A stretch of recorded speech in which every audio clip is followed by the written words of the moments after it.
Hey YouTube, it's Mandak coming at you with another video, not a Lego video, so double trouble tonight, I guess. I'm actually recording both this one and these Duel on Starkiller Base on the same day. I'm not sure if I'm going to put them both out on the same day, we'll see. But anyway, I thought I'd go over some of these. Like I said, I have a bunch of sets I'm trying to get around to reviewing, so I'm going to put them onto the channel, just kind of beef up my Lego review corner of my channel. But anyway, guys, this is the Lego Marvel Avengers War Machine Buster set. Came out in the, I think, beginning or like March or whatever of 2019, just before Endgame came out. It's an Avengers Endgame set. But I will tell you this, as with many of the Endgame sets, this is not seen at all in the movie. But I will say though, this is a pretty dope ass set. So I like it real a lot. The mech is awesome. I'll get into all that as we go along. But yeah, I think it's like 372 pieces or something like that. And it retails for $35. I've seen it at Walmart for about $28 for anyone who's interested in getting it. I actually received it from a friend because he actually had two of this set, so he figured, hey, Dan likes Legos, let's just give it to him. So shout out to him. Thanks for the extra set, and I will review it in your honor. So again, like I said, War Machine Buster. So it is August as of this recording. So I would assume at this point that Avengers Endgame spoilers are fair game, and I will say that this set never appeared in the movie, and some of these armors didn't really appear in the movies either. So I will talk about that as we go along, and yeah, we'll get straight to it. So I'll start off with some of the minifigs, the most boring ones, starting first. So again, just like with all these other sets and with the Infinity War sets last year, you get the Outriders. So this one right here is just your typical Outrider. Let me put all this stuff out of frame, and then I will come back to all this. So we'll just show these all together, different things. So the Outriders right here. Nothing really much to talk about here. I mean, I'm pretty sure all of us have at least 2 or 3 of these at our place, in our possession. Nothing's really fancy about these. I mean, I will say the printing's pretty great on them, but other than that, nothing really. Just an upgraded version of the Chitauri, if you ask me. But yeah, I'm assuming none of them are anymore because they all got snapped. So I'm not sure if Tony snapped all of the Outriders away. Maybe, we'll see.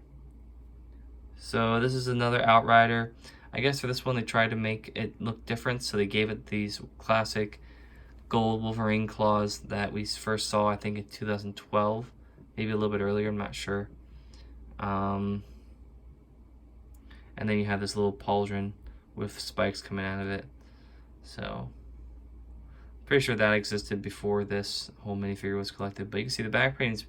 These are great minifigures. I'm not gonna say they're awful, but it's just, there's so many. They're so common now. I'm pretty sure on the secondary market they're probably like pennies because nobody wants all of these, unless you're doing like an Avengers Endgame like mock with all of the final battle scene and you need a bunch of Outriders. I guess you would buy them. But other than that, they're kind of just meh. All right, so let's get to the real minifigures in the set. So the first one you have here is Avengers Endgame AntMan. So I will say this is a really great minifigure. I love the fact that they decided to upgrade the armor not the armor, the helmet piece. As we all know, the Ant-Man has had a few sets. One came out for the first movie, another one came out for the second movie. And we also had an Captain America Civil War set that featured Giant Man and Ant-Man. So this is finally a step in the right direction in terms of the helmet design. Now I will say the front does feel a little flat. It's not like an Iron Man helmet where there's actually like beveling in the eyes and the helmet and all that stuff. The mold's pretty flat on this end at least, but I would say it's pretty detailed. The torso is printed nicely. Feet, belt, feet are feet, belt, legs, all printed, which is great. The back here is printed as well, so it looks great. The face, I heard somewhere too that this is the same face that's used on the Peter Parker set from Far From Home. I will talk about that in a later video because I do have one of those sets. But yeah, I noticed that too once someone brought it up to me. So that's kind of lazy on, on Lego's part. But whatever. I guess Ant-Man is not significant enough of a character to warrant the creation of a new face piece. So, but overall, I really like this minifigure design. Gonna be a nice collection to my Ant-Man minifigure collection. So, cool stuff. I'm glad he was included in the set. I mean, they could have easily just put War Machine in here and the two other Outriders and called it a day. But the fact that they put him in here made this set worth a little bit more, in my opinion. So, the last minifigure of the group, the star of the show, is the War Machine armor. Now, I do have one War Machine armor in my possession. I do not have the Iron Patriot polyback that came out back in like 2013, I think, or 2014. But I do have the War Machine armor that came out with the Iron Man 3 2013 sets that were released. But this one's really cool. Obviously, it's the same exact torso as the torso and leg stuff as Ant-Man. So that's kind of lazy, but whatever. I don't really care. The helmet is kind of cool. I'm a little curious as to why it's so dark. Like it's like a really dark black grayish type of color. I'm a little curious as to why that is. Didn't really come across to me as that dark in the movie, but whatever. And you can see here Don Cheadle's face. Pretty good. So you can see here the double-sided face. So on this side, wow, I wasn't even paying attention. This side's a little bit more pissed off, and just like the Tony Stark stuff that we saw, this has those, kind of shows the inside of the helmet right there. So that's kind of cool. Let's see, does Ant-Man have a double-sided face? Yeah, he does. Kind of like scared shitless and then happy. So, yeah. The one thing I will say though about this is that the gun is a little lazy. It's just like a, one of these clear stud pieces that has the two studs on it. You just put this little clip on there, and then you just clip on one of these stud guns, which I'm not a fan of, as I've mentioned in other videos. And he comes with an extra one, which I'll show you why in a minute, and I'll show you why you should keep them on the spot I'm going to show you in a minute.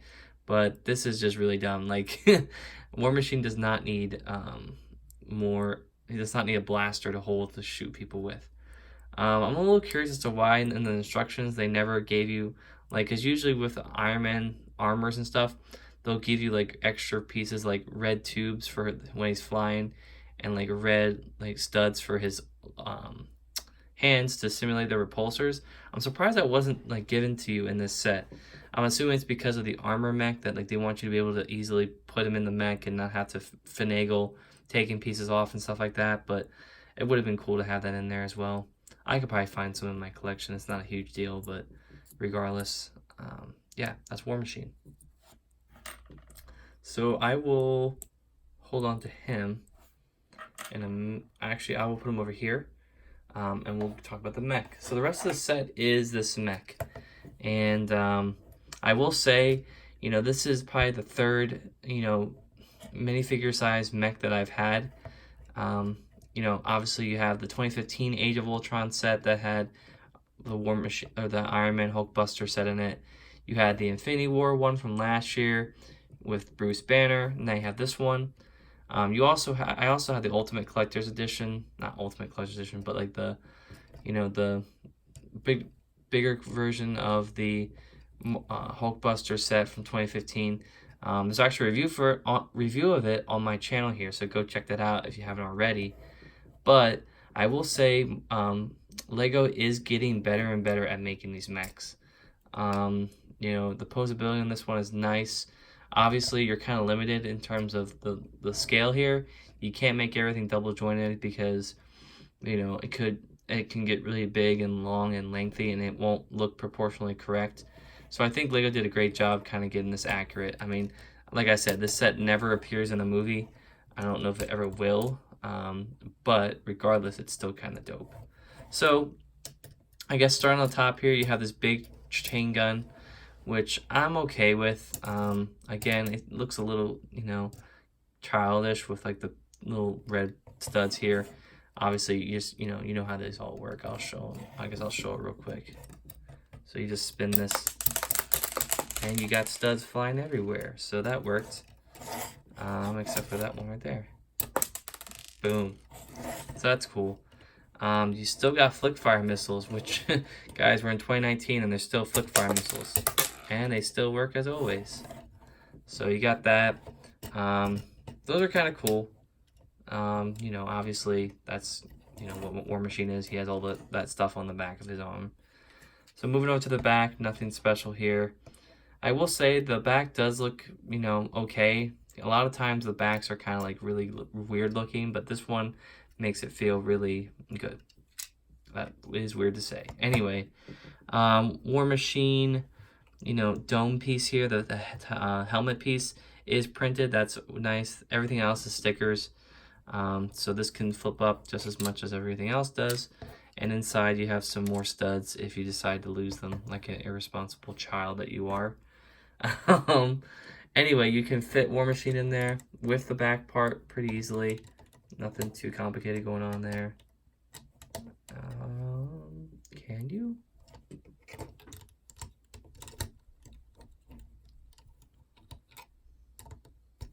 Yes. You gotta fold that flap down first. And then you just fold this up, and then you put this down. And there you go. You got War Machine in here.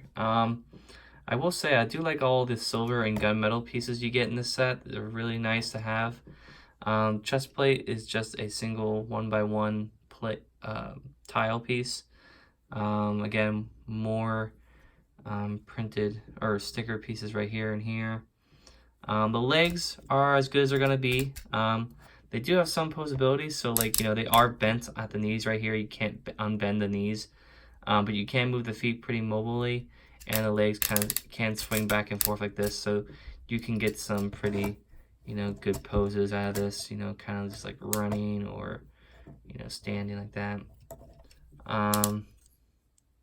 Leg parts are pretty nicely made. A lot of detail going on here. Not sure if I missed stickers here. It looks kind of bland to me. The feet are pretty well designed.